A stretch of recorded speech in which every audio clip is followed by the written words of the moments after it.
دوستان سلام علیکم، وقتتون بخیر.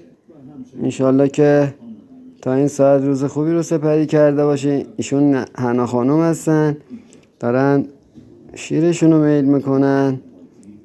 ماشالله ماشالله اینقدر بازیگوشه. بعد میاد با هم بازی کنه، زیر بغلاشو قلقلک میدم، ای دست میندازه. بعد میاد گاز بگیره، میگم گاز نه بابا، فوری گازو قطع میکنه، گاز نمیگیره دیگه. بعد اینه که خواستم دوباره یه فیلم کوتاهی ازش بگیرم بفرستم براتون دوستان عزیز، ببینید که عزیز من چه کارایی که نمیکنه، چجوری وایساده شیرشو میخوره با شیشه شیر.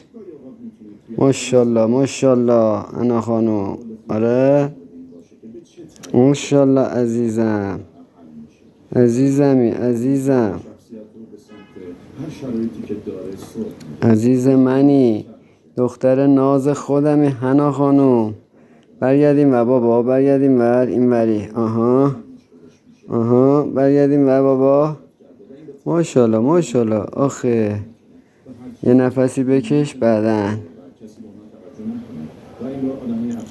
بیا بابا، بیا بیا دختری، دختر بابا بیا، دختر بابا بیا. حالا جاشونو عوض کردن خانوما.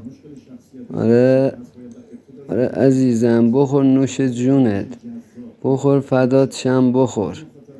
دوست دارم من حنا جان، حنای من دوست دارم، به خدا پیشمرگتم، دوست دارم من. آخه آخه ماشالله ماشالله، عشق منی، عشق من.